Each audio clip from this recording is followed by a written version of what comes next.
रामलाल और उसका परिवार झोंपड़ी में रहता था। परिवार में उसकी पत्नी और उसके 3 बच्चे और बूढ़ी माँ रहती थी। रामलाल के पास अपनी जमीन नहीं थी और वे दूसरे के खेतों में काम करता था। काम करने पर उसको थोड़े बहुत पैसे मिल जाते थे, जिससे उसके परिवार का गुजारा करता था। रामलाल जैसे ही सुबह उठा तो बाहर तेज बारिश लगी हुई थी। रामलाल की पत्नी बोली, आज रहने दो खेतों में, कैसे जाओगे आप इतनी ठंड में। रामलाल कहने लगा कि अगर नहीं जाऊंगा तो वो मुझे काम से निकाल देंगे। तो पत्नी बोली कि निकाल देंगे तो क्या हुआ, कहीं और काम कर लेना, बाहर बारिश में कैसे काम करोगे।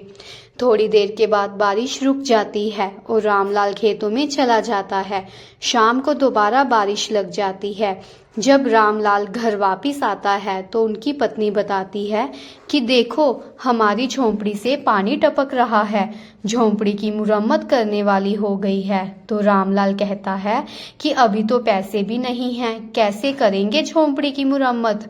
रामलाल कहता है कि चल तू खाना बना, बाद में सोचते हैं। इसके बाद में मोहिनी खाना बनाने लग जाती है। तीनों बच्चे चारपाई के ऊपर बैठे हुए थे और रामलाल की माँ चारपाई भी साथ में लगी हुई थी।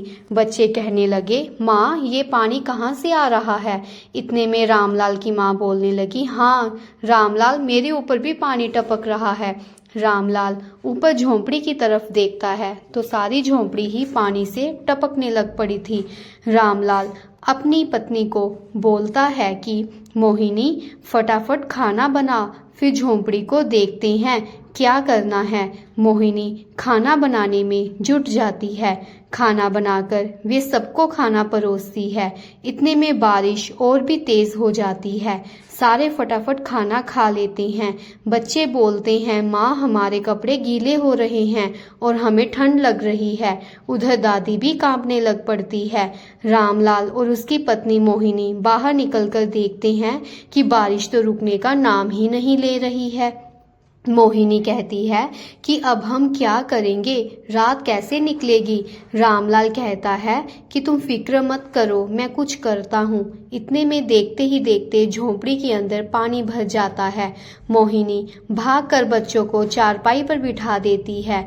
रामलाल अपनी पूरी झोंपड़ी पर नजर घुमाकर देखता है तो उसे रोना आ जाता है और जब अपने बच्चों और अपनी बूढ़ी माँ की तरफ देखता है तो सिर पकड़कर नीचे जमीन पर बैठ जाता है।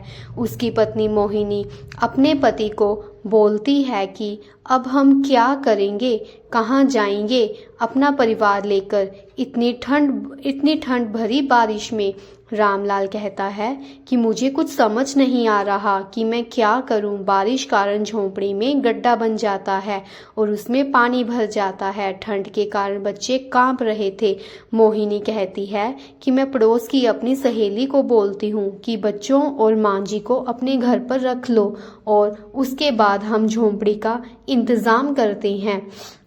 रामलाल कहता है कि तुम इतनी बारिश में कैसे जाओगी बाहर। मोहिनी कहती है कि आप मेरी चिंता मत कीजिए, मैं चली जाऊंगी। मोहिनी अपने सिर के ऊपर एक बोरी रखती है और अपनी पड़ोस की सहेली के पास जाती है। मोहिनी अपनी सहेली के घर का दरवाज़ा जोर जोर से खटकती है। मोटी बहन दरवाज़ा खोलो, मैं मोहिनी। उसकी सहेली दरवाज़ा खोलती है और देखती है कि मोहिनी तो पूरी तरह से भीगी हुई है और ठंड के कारण कांप रही है।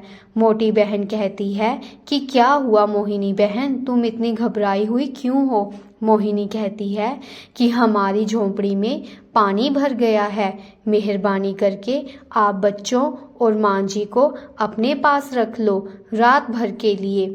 तो उसकी सहेली बोलती है कि कोई बात नहीं मोहिनी बहन, तुम बच्चों और माँ जी को ले आओ हमारे यहाँ और खुद दोनों भी आ जाओ।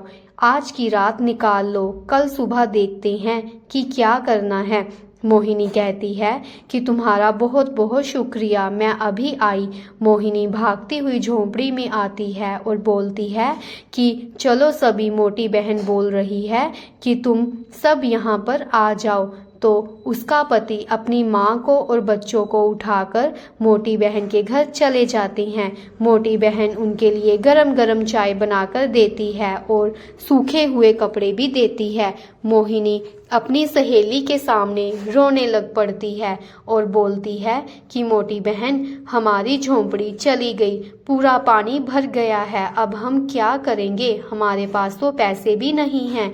इतने में मोटी बहन का पति कहता है कि रामलाल, तुम टेंशन मत लो, हम हैं ना, हम तुम्हारी मदद करेंगे। तुम भी तो गांव वालों की उनकी मुश्किल समय में मदद करते हो, क्यों अब गांव वाले नहीं तुम्हारी मदद करेंगे। जैसे ही सुबह होती है, रामलाल और उसकी पत्नी मोहिनी अपनी झोंपड़ी की तरफ जाते हैं। साथ में मोटी बहन और उसका पति भी होता है। जब वे अपनी झोंपड़ी देखते हैं तो हैरान हो जाते हैं। देखते हैं कि झोंपड़ी तो पूरी तरह से टूट चुकी है और सामान भी पूरा गीला हो गया है। पूरी झोंपड़ी तहस नहस हो गई है। धीरे धीरे करके सारे गांव वाले आ जाते हैं। सारे गांव वाले बोलते हैं कि रामलाल, तुम फिक्र मत करो, हम सब तुम्हारी मदद करने को तैयार हैं। सारे गांव वाले रामलाल की पक्की झोंपड़ी बनाने में मदद करते हैं। पूरा दिन गांव वाले रामलाल की झोंपड़ी बनाते हैं। ये देखकर रामलाल को बहुत अच्छा लगता है। शाम तक रामलाल की झोंपड़ी बनकर तैयार हो जाती है। रामलाल पूरे गांव वालों का धन्यवाद करता है तो गांव वाले कहते हैं कि रामलाल, तुम भी तो हमारी मुश्किल समय में मदद करते हो, हमने भी तुम्हारी मदद करके अपना फर्ज पूरा किया। तो फ्रेंड्स, अगर आपको मेरी ये कहानी अच्छी लगी हुई तो प्लीज़ चैनल को लाइक, सब्सक्राइब, शेयर और कमेंट ज़रूर कीजिएगा। धन्यवाद।